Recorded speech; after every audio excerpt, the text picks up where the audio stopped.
कहानी की शुरुआत नौरा नाम की एक छोटी सी लड़की से होती है जो अपने पिता के साथ बर्फ से ढके ऊंचे पहाड़ों पर माउंटेन क्लाइंबिंग कर रही होती है। चोटी पर पहुंचकर उसके पिता सामने फैले विशाल पहाड़ों की ओर इशारा करते हैं और धीमी आवाज में कहते हैं कि आज भी इस दुनिया में ट्रॉल्स मौजूद हैं जो इंसानों से छुपकर इन पहाड़ों के बीच रहते हैं। नौरा को ये बात मजाक लगती है, लेकिन उसके पिता उसे वो कहानी याद दिलाते हैं जो उन्होंने कुछ समय पहले सुनाई थी। 13 ट्रॉल्स की कहानी जो एक बार जश्न में इतना डूब गए कि सूरज की रोशनी में आ गए और पल भर में पत्थर बन गए। उसके पिता कहते हैं कि वही ट्रॉल्स आज भी इन पहाड़ों में छुपे हुए हैं। नौरा यकीन नहीं करती। तब उसके पिता कहते हैं कि आंखों से नहीं, मन की आंखों से देखो। नौरा जैसे ही ध्यान लगाती है, अचानक सामने वाले पहाड़ में हलचल सी होती है। पत्थर जैसे हिलते हैं, जमीन कांपती है और नौरा डर के मारे पीछे हट जाती है। ट्रॉल्स का जिक्र पौराणिक किताबों में तो मिलता है, लेकिन अब कोई उन पर भरोसा नहीं करता। कई साल बीत जाते हैं। कहानी हमें एक टनल तक ले जाती है जहां कुछ वर्कर्स पहाड़ को काट कर रास्ता बना रहे होते हैं। आगे बढ़ने के लिए वो जोरदार ब्लास्ट करते हैं और फिर अंदर जाते हैं। तभी अंधेरे से कुछ उनकी ओर बढ़ता है। भारी कदमों की आवाज, गूंजती हुई सांसें। वर्कर्स घबराकर अपनी जान बचाते हुए भाग निकलते हैं। मामला मिलिट्री तक पहुंचता है। एक बड़ा मीटिंग रूम जहां हर कोई इस रहस्यमयी घटना का जवाब चाहता है। नौरा को वहां बुलाया जाता है। अब नौरा बड़ी हो चुकी है, एक साइंटिस्ट जो धरती पर कभी मौजूद रहे प्राचीन जीवों पर रिसर्च करती है। मीटिंग में टनल के आसपास की हेलीकॉप्टर फुटेज चलाई जाती है। ज्यादातर लोग इसे तूफान का असर मान लेते हैं, लेकिन नौरा स्क्रीन पर झुककर ध्यान से देखती है और कहती है कि ये सिर्फ तबाही नहीं है, यहाँ पैरों के निशान हैं, बेहद बड़े, ऐसे निशान जो आसमान से शूट की गई फुटेज में ही साफ दिख सकते हैं। उसकी बात पर कमरे में हंसी गूंज जाती है। तभी एक लड़की दौड़ती हुई आती है और बताती है कि टनल के अंदर से नई वीडियो फुटेज आई है। जैसे ही वीडियो चलती है, कमरे में सन्नाटा छा जाता है। अंधेरे के बीच एक विशालकाय क्रिएचर की झलक दिखती है, इतना बड़ा कि इंसान उसके सामने कुछ भी नहीं लगते। इसी दौरान कहानी हमें नदी के किनारे बने एक छोटे से घर में ले जाती है। एक बुजुर्ग कपल डाइनिंग टेबल पर बैठा खाना खा रहा होता है। बाहर उनका कुत्ता जोर जोर से भौंक रहा होता है। अचानक जमीन हिलने लगती है, दीवारें कांप उठती हैं। दोनों घबराकर तहखाने की ओर भागते हैं और दरवाजा बंद कर लेते हैं। ऊपर से भारी चीजों के टूटने कुचलने की आवाजें आती हैं। कुछ देर बाद सब शांत हो जाता है। डरते हुए वो तहखाने का ढक्कन खोलते हैं और ऊपर देखते हैं। उनका घर बुरी तरह तबाह हो चुका होता है, जैसे किसी ने उसे खिलौने की तरह तोड़ दिया हो। और यहीं से एक और भी बड़ा खतरा चुपचाप सामने आने लगता है। इस केस को समझने के लिए नौरा और उसका साथी एंड्रियास उस इलाके में भेजे जाते हैं। वहां उनकी मुलाकात कैप्टन से होती है, जो बताता है कि नदी पार करके कोई बेहद विशाल चीज आई थी और उसी ने बुजुर्ग कपल का घर तोड़ दिया। जमीन पर पड़े पैरों के निशान किसी आम जानवर के नहीं थे। वो इतने बड़े थे कि डर पैदा कर दें। ये निशान पूरे 3 किलोमीटर तक जाते हैं और फिर अचानक ऐसे गायब हो जाते हैं जैसे वो चीज हवा में घुल गई हो। सबसे बड़ा सवाल यही था कि अगर वो यहाँ तक आई थी तो फिर गई कहाँ। नौरा उन्हें अपने पिता के पास ले जाती है। उसके पिता हमेशा से दुनिया से अलग सोचते आए थे और पहाड़ों में रहने वाले ट्रॉल्स पर सालों से रिसर्च कर रहे थे। घर में घुसते ही दीवारों पर लगी अजीब तस्वीरें और स्केच दिखाई देते हैं। ट्रॉल्स की शक्लें, उनके निशान, पहाड़ों के पैटर्न, ऐसी चीजें जिन पर दुनिया हंसती है और जिन्हें नजरअंदाज कर देती है। नौरा के पिता बताते हैं कि कई साल पहले भी पहाड़ों से कुछ ऐसा ही निकला था और फिर अचानक गायब हो गया। सरकार को सब पता था, लेकिन डर के मारे उन्होंने सच्चाई को दबा दिया। नौरा जब बताती है कि आज फिर वैसी ही घटना हुई है, तो उसके पिता की आंखों में यकीन उतर आता है। उनके लिए अब कोई शक नहीं बचता। वो कहते हैं कि हजारों साल पहले ट्रॉल्स खुलेआम इस दुनिया में रहा करते थे और जो इंसान उनके करीब जाने या उनसे रिश्ता बनाने की कोशिश करता था, उसे सजा दी जाती थी। इसके बाद नौरा, उसका पिता एंड्रियास और कैप्टन उस जगह पहुंचते हैं जहां पैरों के निशान मिले थे। नौरा के पिता पहाड़ों और पत्थरों को इस तरह गौर से देखते हैं जैसे वो जिंदा हों। एंड्रियास और कैप्टन को ये सब पागलपन लगता है। पूरी दुनिया की तरह वो भी मानते हैं कि ट्रॉल्स सिर्फ कहानियों में होते हैं। खुद नौरा भी अब तक अपने पिता पर पूरी तरह यकीन नहीं कर पाई होती। नौरा जब निराश होकर कहती है कि यहाँ कुछ भी नहीं है, तभी आसमान अचानक बदलने लगता है। बादल घिर आते हैं, हवा भारी हो जाती है। नौरा को एक अजीब सी गंध महसूस होती है। वो पीछे मुड़कर एक बड़े से पत्थर को देखती है और उसी पल उस पत्थर की एक आंख खुल जाती है। जो वो पत्थर समझ रही थी, वो असल में एक ट्रॉल होता है, विशाल, डरावना और जिंदा। चारों के होश उड़ जाते हैं। वो किसी तरह हेलीकॉप्टर में बैठकर वहां से निकलते हैं। पूरी घटना को लाइव रिकॉर्ड किया जा रहा होता है और सीधा मिलिट्री कैंप तक पहुंचता है। बड़े बड़े अफसर स्क्रीन पर वो क्रिएचर देखते हैं और अब किसी को शक नहीं रहता। ये कोई कहानी नहीं, बल्कि एक खतरनाक मिथिकल क्रीचर है जो पूरी दुनिया के लिए खतरा बन सकता है। नोरा कैंप में पहुंचकर कहती है कि वो इस क्रिएचर पर और स्टडी करना चाहती है, लेकिन प्राइम मिनिस्टर साफ मना कर देती है। उनका कहना होता है कि जब तक रिसर्च चलेगी तब तक ये पूरी दुनिया के लिए तबाही बन सकता है। नोरा का काम यहीं खत्म माना जाता है और अब मामला मिलिट्री के हाथ में होता है। उनका फैसला साफ होता है, ट्रॉल को मार दिया जाएगा। कैप्टन अपनी टीम के साथ ऑपरेशन की तैयारी करता है। नोरा जिद करती है कि वो भी साथ जाएगी। इजाजत नहीं होती, फिर भी कैप्टन उसे उसके पिता और एंड्रियास को अपने साथ ले जाता है। सब उस इलाके में घात लगाकर बैठ जाते हैं जहां ट्रॉल के आने की उम्मीद होती है। कुछ ही पलों में जमीन कांपने लगती है और उनके सामने वो विशाल ट्रॉल आ खड़ा होता है। उस पर लगातार हमले किए जाते हैं। गोलियों और धमाकों से ट्रॉल भड़क उठता है। गुस्से में वो पलटकर हमला करता है। चीखें, अफरा तफरी और तबाही हर तरफ फैल जाती है। कई सैनिक मारे जाते हैं और अब हालात ऐसे हो जाते हैं कि हर कोई सिर्फ एक ही चीज चाहता है, किसी भी तरह वहां से जिंदा निकल जाना। लेकिन तभी नोरा के पिता अचानक ट्रॉल के सामने आ जाते हैं। गोलियों और धमाकों के बीच वो ऊंची आवाज में उससे कहते हैं कि शांत हो जाओ, अब कोई तुम्हें नुकसान नहीं पहुंचाएगा। हैरानी की बात ये होती है कि ट्रॉल सच में रुक जाता है। उसका गुस्सा थमने लगता है। साफ हो जाता है कि वो इंसानों की भाषा समझता है। इससे पहले कि नोरा के पिता कुछ और कह पाते, पीछे से कुछ सैनिक फिर हमला कर देते हैं। अगली ही पल ट्रॉल गुस्से से पागल हो जाता है। वो एक टैंक को अपने पैरों तले कुचल देता है और झटके में नोरा के पिता पर भी वार करता है। वो दूर जाकर गिरते हैं। ट्रॉल की आंखों में उस वक्त अजीब सा दर्द और उलझन दिखती है, जैसे वो खुद नहीं जानता कि वो क्या कर रहा है। फिर वो वहां से चला जाता है। नोरा दौड़कर अपने पिता के पास पहुंचती है। वो जमीन पर पड़े होते हैं, जिंदगी की आखिरी सांसें लेते हुए। कांपती आवाज में वो बस इतना कहते हैं, रॉयल पैलेस और घर। इतना कहकर उनकी सांस थम जाती है। नोरा पूरी तरह टूट जाती है। बचपन में माँ को खो चुकी नोरा के लिए अब इस दुनिया में कोई भी नहीं बचता। उसके पिता के पीछे छोड़े हुए नोट्स ही उसका सहारा बनते हैं। जब वो उन्हें पढ़ती है तो एक अहम बात सामने आती है। ट्रॉल्स को चर्च की घंटियों से नफरत होती है। इसी वजह से पुराने जमाने में वो सबसे पहले चर्चों पर हमला किया करते थे। नोरा तुरंत कमांडर से बात करती है और कहती है कि ट्रॉल पर बम गिराने की जरूरत नहीं है। उसके पास एक और तरीका है। हिचक के साथ ही सही उसे एक मौका दे दिया जाता है। नोरा हेलीकॉप्टरों पर चर्च की घंटियां लगवाती है और उन्हें ट्रॉल के चारों तरफ उड़ाया जाता है। घंटियों की आवाज सुनते ही ट्रॉल बेकाबू होने लगता है। वो पागलपन में हेलीकॉप्टरों पर हमला करता है।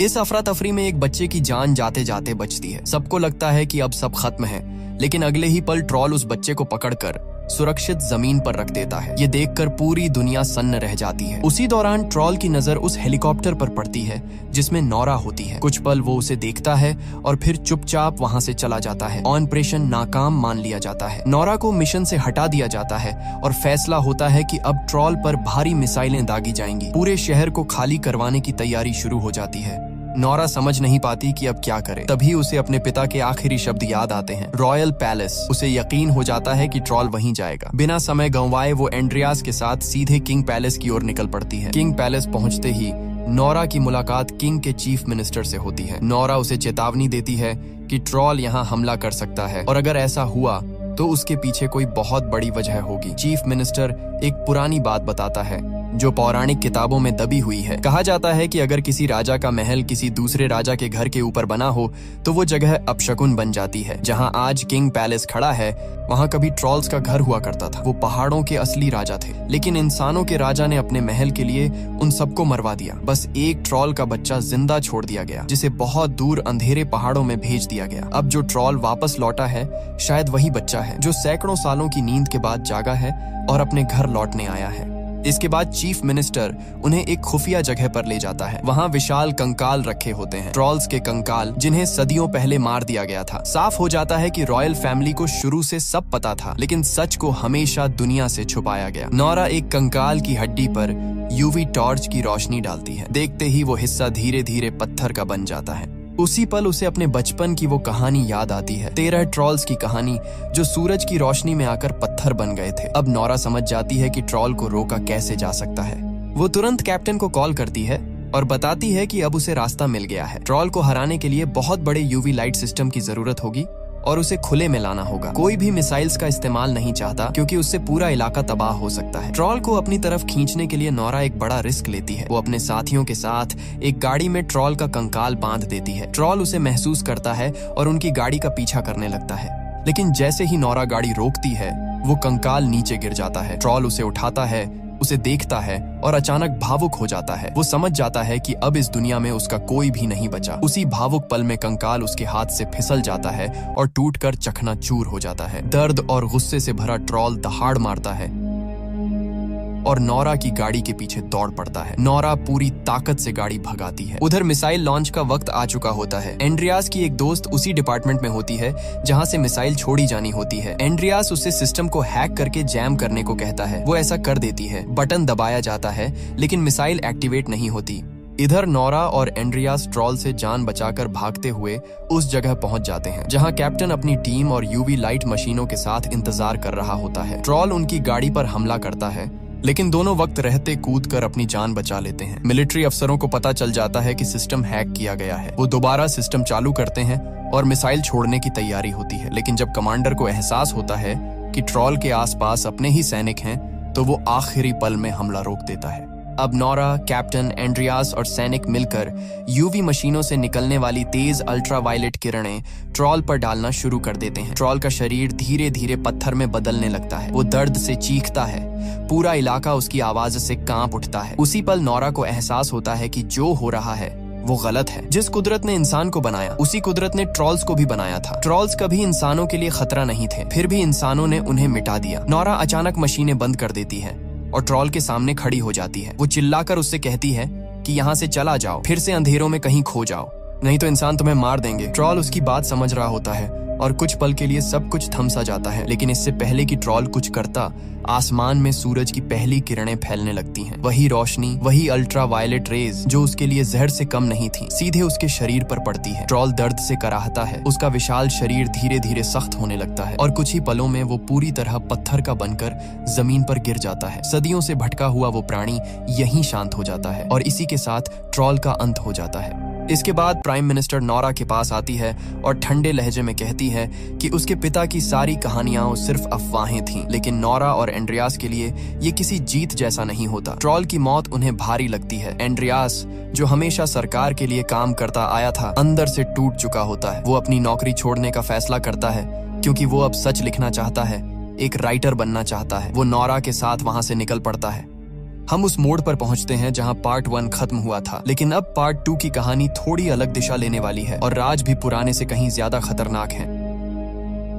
फिल्म की शुरुआत एक गहरी और रहस्यमयी आवाज से होती है जो हमें उन ट्रॉल्स की कहानी सुनाती है जो हजारों साल पहले इंसानों के साथ इसी दुनिया में रहते थे। ये कोई खौफनाक मॉन्स्टर नहीं थे, बल्कि मासूम से जीव थे। उनका शरीर पत्थरों जैसा मजबूत था, लेकिन दिल मिट्टी और पेड़ों की तरह नरम। वो कुदरत का ही एक हिस्सा थे। किसी को नुकसान नहीं पहुंचाते थे, बस धूप से दूर रहते थे क्योंकि सूरज की रोशनी उन्हें जिंदा से पत्थर बना देती थी। इंसानों के साथ हंसते खेलते शांति से अपनी जिंदगी जीते थे। फिर वक्त बदला। दुनिया में क्रिश्चियनिटी फैलने लगी और कुछ लोगों को लगने लगा कि ये धरती सिर्फ इंसानों की है। ट्रॉल्स को इस दुनिया का हकदार नहीं माना गया। मासूम ट्रॉल्स पर जुल्म शुरू हो गया। उन्हें जबरदस्ती खींचकर धूप में लाया जाता ताकि वो पत्थर बन जाए। होली वाटर और चर्च की घंटियां उनके लिए दर्द और कमजोरी का सबब बन गईं और इंसान इन्हीं चीजों का इस्तेमाल उन्हें खत्म करने के लिए करने लगे। यही कहानियां नोरा के पिता उसे बचपन से सुनाते आए थे। वो हमेशा कहते थे कि उन्हें इस बात का अफसोस रहेगा कि इंसानों ने उन बेगुनाह ट्रॉल्स की कभी मदद नहीं की। उस वक्त छोटी नोरा अपने पिता से वादा करती है कि अगर आज भी कहीं अच्छे ट्रॉल्स बचे होंगे तो वो हमेशा उनका साथ देगी। वक्त आगे बढ़ता है और हमें बड़ी हो चुकी नोरा दिखाई जाती है। उसके पिता अब इस दुनिया में नहीं रहे। उनके गम में नोरा समाज से दूर एक जंगल के बीच अकेली रहती है और ट्रॉल्स पर रिसर्च करती है। कुछ साल पहले उसका सामना असली ट्रॉल्स से हो चुका होता है। अब उसके मन में कोई शक नहीं बचा। जो कहानियां थीं वो सच्चाई बन चुकी थीं और नोरा पहले से कहीं ज्यादा यकीन और समझ के साथ अपनी रिसर्च कर रही होती है। एक दिन अचानक उसके घर में कोई घुस आता है। नोरा घबराती नहीं, वो पलटकर हमला कर देती है। लेकिन तभी पता चलता है कि वो चैड है, प्रेसिडेंट का पर्सनल सेक्रेटरी। वही शख्स जिसने पहले भी ट्रॉल्स से जुड़े मामलों में नोरा की मदद की थी। वो अब भी सरकार के लिए काम कर रहा होता है, लेकिन अंदर ही अंदर ट्रॉल्स को बचाने के रास्ते ढूंढ रहा होता है। उसे भी नोरा के पिता से यही सच्चाई पता चली थी कि ट्रॉल्स बुरे नहीं बल्कि कुदरत की एक भूली हुई कड़ी है। इस बार चैड एक बहुत बड़ा राज लेकर आया होता है। वो नोरा को अपने साथ एक खुफिया लैब में ले जाता है। वहाँ उनकी मुलाकात प्रोफेसर लहरी से होती है जो नोरा की तरह ट्रॉल्स पर ही रिसर्च कर रहे होते हैं। लेकिन लैब के अंदर जो नोरा देखती है वो उसकी कल्पना से भी बाहर होता है। वही ट्रॉल जो नाजी दौर में पहाड़ों से निकला था इस वक्त उस लैब में कैद होता है। वैज्ञानिकों ने उसका नाम जेरी रखा होता है। प्रोफेसर बताते हैं कि वो पिछले 100 सालों से गहरी नींद में है। नोरा को यह भी पता चलता है कि रिसर्च के नाम पर वैज्ञानिकों ने उसके शरीर के कई हिस्से काटे हैं। ये सुनते ही नोरा गुस्से और दर्द से भर जाती है। उसे ट्रॉल के लिए गहरा अफसोस होता है। वो चुपचाप एक लिफ्ट के जरिए उसके कान के पास पहुंचती है और धीमी आवाज में उसके लिए एक कविता सुनाने लगती है। उस आवाज में डर नहीं, सिर्फ अपनापन और दर्द होता है। नोरा के जज्बात कुछ ऐसा असर करते हैं कि 100 सालों से सोया हुआ जेरी अपनी आंखें खोल देता है। जैसे ही उसे एहसास होता है कि वो कैद है, वो पागल हो जाता है। गुस्से में वो पूरी लैब को तहस नहस करने लगता है। मशीनें टूटने लगती हैं, दीवारें कांप उठती हैं। एक झटके में वो नोरा की लिफ्ट को भी दूर फेंक देता है, लेकिन लिफ्ट के मजबूत सपोर्ट्स की वजह से नोरा की जान बच जाती है। और यहीं से कहानी एक और खतरनाक मोड़ पर पहुंच जाती है। दिखाया जाता है कि जेरी अब पूरी तरह आजाद हो चुका है। उसने लैब को तोड़कर बाहर कदम रखा है और जहां भी जाता है सिर्फ तबाही छोड़ता है। उसे इस बात की परवाह नहीं कि उसके पैरों के नीचे कार है, इंसान है या किसी का घर। जो भी रास्ते में आता है वो बेरहमी से कुचलता चला जाता है। एक जगह बच्चों की पार्टी चल रही होती है। हंसी, म्यूजिक और रोशनी के बीच अचानक छत टूटती है। अगले ही पल जेरी वहां पहुंच जाता है और बच्चों को पकड़कर खाने लगता है। साफ हो जाता है कि ये ट्रॉल पहले वाले ट्रॉल्स जैसा मासूम नहीं है। ये सच बहुत जल्दी नोरा और उसकी टीम के सामने आ जाता है। अब इसे रोकना जरूरी हो जाता है, चाहे जैसे भी हो। नोरा, चेड और बाकी टीम की मीटिंग प्रेसिडेंट के साथ होती है। प्रेसिडेंट का फैसला साफ होता है, इस ट्रॉल को मार दिया जाए। लेकिन नोरा और चेड इसके खिलाफ होते हैं। वो मिशन के लिए हामी तो भर देते हैं, लेकिन अंदर ही अंदर तय कर लेते हैं कि चाहे जो हो वो जेरी को मारने नहीं देंगे। इसी मिशन में कैप्टन क्रिस को भी शामिल किया जाता है। क्रिस एक सख्त और अनुभवी अफसर होता है। उसकी टीम बड़े बड़े हेलीकॉप्टर्स तैयार करती है, जिनमें ताकतवर यूवी लाइट्स लगी होती हैं। प्लान ये होता है कि रात के अंधेरे में जेरी को पत्थर बना दिया जाए। रात होते ही जब जेरी अभी भी शहर में तबाही मचा रहा होता है, हेलीकॉप्टर्स उसे घेर लेते हैं। यूवी लाइट्स उस पर डाली जाती हैं ताकि उसे कमजोर किया जा सके, लेकिन कुछ भी असर नहीं होता। जेरी और भड़क उठता है। गुस्से में वो जमीन से एक पूरा बिजली का टॉवर उखाड़कर लोगों की तरफ फेंक देता है। अफरा तफरी मच जाती है। इसी हमले में क्रिस के दोस्त का हेलीकॉप्टर तबाह हो जाता है और उसका दोस्त मारा जाता है। अपने दोस्त की मौत देखकर क्रिस का गुस्सा बेकाबू हो जाता है। वो बदले की आग में जलने लगता है और जेरी को किसी भी हाल में मार डालना चाहता है, लेकिन पीछे बैठी नोरा उसे रोकती है। वो उसे समझाती है कि असली मॉन्स्टर ट्रॉल्स नहीं बल्कि इंसान हैं जिन्होंने उन्हें ऐसा बना दिया। टीम नोरा से पूछती है कि अब क्या किया जाए, क्योंकि जेरी हर पल और ज्यादा खतरनाक होता जा रहा है। नोरा कहती है कि उसके पास एक आखिरी रास्ता है। वो सबको एक विशाल गुफा के अंदर ले जाती है। यहीं वो सच सामने लाती है। इस दुनिया में जेरी के अलावा एक और ट्रॉल भी मौजूद है। एक ऐसा ट्रॉल जो मासूम और शांत है। वही ट्रॉल जिससे नोरा की मुलाकात कई साल पहले हुई थी। वो बार बार उससे मिलने जाती रही और धीरे धीरे दोनों के बीच भरोसा बन गया। अब जेरी को रोकने के लिए नोरा उसी अच्छे ट्रॉल की मदद लेना चाहती है। नोरा यहाँ सबके सामने एक बहुत बड़ा सच रखती है। वो बताती है कि इंसानों ने लगभग सभी ट्रॉल्स को पहाड़ों और गुफाओं में घेर कर मार डाला था। उस तबाही में सिर्फ एक छोटा सा ट्रॉल का बच्चा बच पाया था, जो सदियों तक छुपा रहा और आज इतना बड़ा हो चुका है। वही ट्रॉल कुदरत है। नोरा ने ही उसे ये नाम दिया था। नोरा और चेड मिलकर प्यार से उसे एक नज्म सुनाते हैं और उससे गुजारिश करते हैं कि वो जेरी को रोके। कुदरत नोरा की बात मान लेता है और जेरी से मिलने के लिए आगे बढ़ता है, लेकिन जेरी के दिल में नफरत इतनी गहरी होती है कि वो किसी की बात सुनने को तैयार नहीं होता। वो जोर से जमीन पर पैर पटकता है। उस जोर से कुदरत के पैरों के नीचे जमी बर्फ टूट जाती है और कुदरत सीधे ठंडे पानी में गिर जाता है। ये देखते ही नोरा टूट जाती है। उसे लगता है कि कुदरत डूबकर मर गया। उधर जेरी आगे बढ़ चुका होता है। नोरा को समझ आ जाता है कि उसका अगला निशाना ट्रॉन्डाइम है, जहां सेंट उल्फ का चर्च है। नोरा, चेड और पूरी टीम तुरंत उसी दिशा में निकल पड़ते हैं। सब जानते थे कि इसी चर्च में सेंट उल्फ की कब्र कहीं छुपी हुई है, लेकिन आज तक किसी को वो मिली नहीं थी। चर्च के अंदर नोरा और चेड उल्फ की एक पुरानी पेंटिंग को ध्यान से देखते हैं। उसमें 3 अजीब निशान होते हैं। उन्हें एहसास होता है कि ये निशान दरवाजा खोलने की चाबी है। वो उन निशानों में 3 डंडे लगाकर दीवार को घुमाते हैं। भारी पत्थर सरकता है और आखिरकार एक छुपा हुआ रास्ता खुल जाता है। अंदर उन्हें सेंट उल्फ की लाश मिलती है, उसकी चांदी की तलवार के साथ। उल्फ के कपड़ों में से उन्हें एक अधूरा खत मिलता है। खत का दूसरा हिस्सा उस लैब में मिला था जहां जेरी को रखा गया था। दोनों हिस्सों की तस्वीरें मिलाकर जब पूरा खत पढ़ा जाता है तो एक चौंकाने वाली सच्चाई सामने आती है। हमेशा से ये माना जाता रहा कि सेंट उल्फ ने ट्रॉल्स को मरवाने का हुक्म दिया था, लेकिन सच ये था कि उसने कभी ट्रॉल्स को मारने का आदेश दिया ही नहीं था। वो तो सिर्फ उन्हें दुनिया के दूसरी तरफ भेजना चाहता था ताकि इंसान और ट्रॉल एक दूसरे से दूर शांति से रह सकें। लेकिन चर्च ने उसका हुक्म नहीं माना। चर्च के कहने पर सभी ट्रॉल्स को मार दिया गया और फिर सारा इल्जाम उल्फ पर डाल दिया गया। इस सच को हमेशा के लिए छुपाने के लिए आखिरकार उल्फ को भी मरवा दिया गया और उसकी कब्र को इतनी चालाकी से छुपाया गया कि कोई उसे ढूंढ न सके। नोरा को अब साफ समझ आ जाता है कि जेरी अपने मरे हुए साथी ट्रॉल्स का बदला लेने के लिए ही ट्रॉनहाइम की ओर बढ़ रहा था। उसे रोकने का रास्ता नोरा के पिता की रिसर्च में छुपा था। वहाँ लिखा था कि ट्रॉल को असल में होली वाटर ही कमजोर कर सकता है। और हैरानी की बात यह थी कि उसी चर्च के नीचे होली वाटर की एक विशाल झील मौजूद थी। नोरा और उसकी टीम लोगों और मिलिट्री की मदद से होली वाटर से बने कई हथियार तैयार करती है।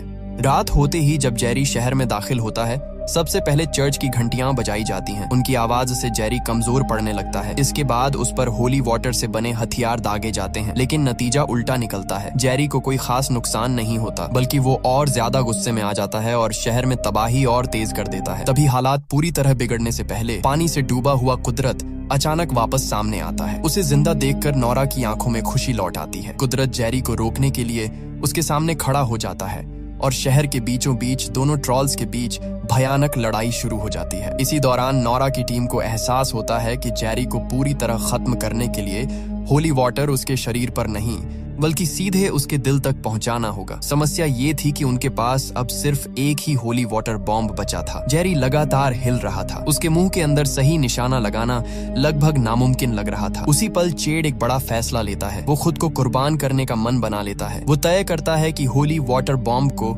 खुद जेरी के मुंह के अंदर लेकर कूदेगा। कोई भी इस फैसले से खुश नहीं होता, लेकिन सब जानते थे कि इंसानों को बचाने का यही आखिरी रास्ता है। चेड और कैप्टन क्रिस हेलीकॉप्टर से जेरी के मुंह के पास पहुंचते हैं। पहली कोशिश नाकाम रहती है। हालात और खराब हो जाते हैं। तभी चेड अपनी पत्नी को कॉल करता है। कांपती आवाज में आखिरी अलविदा कहता है और ये भी कहता है कि उनके बच्चे को बता देना उसका पापा उसे बहुत प्यार करता था। कॉल खत्म करते ही चेड होली वाटर बॉम्ब लेकर सीधे हेलीकॉप्टर से जेरी के मुंह में छलांग लगा देता है।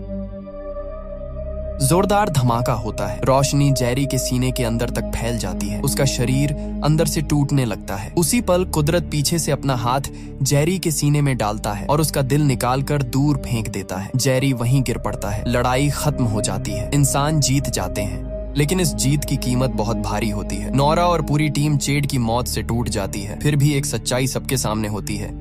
इंसानियत बच चुकी थी। पोस्ट क्रेडिट सीन में कुछ महीनों बाद का वक्त दिखाया जाता है। चेड की पत्नी के घर एक बेटे का जन्म होता है। नोरा के घर पूरी टीम छुट्टियां मनाने आती है। अचानक जमीन हिलने लगती है। नोरा बाहर निकलती है तो देखती है कि कुदरत उसके घर के पास खड़ा है। अब इंसानों को कुदरत की सच्चाई पता चल चुकी होती है। वो इंसानों का दुश्मन नहीं बल्कि उनका रक्षक है। इसलिए अब वो छुप कर नहीं, खुले में सुकून से रहता है। सीधे शब्दों में कहें तो इंसानों और ट्रॉल्स के बीच दोबारा दोस्ती हो चुकी होती है। ये दोस्ती कब तक कायम रहेगी ये कोई नहीं जानता, क्योंकि आखिरी सीन में दिखाया जाता है कि एक प्रोफेसर अब भी एक छोटे से ट्रॉल को अपनी खुफिया लैब में कैद करके रखे हुए है, जो धीरे धीरे बड़ा हो रहा है। उसके साथ आगे क्या होगा इसका जवाब अधूरा छोड़ दिया जाता है और उसी छोटे ट्रॉल की आंखों पर कैमरा टिकते ही ये कहानी यहीं खत्म हो जाती है।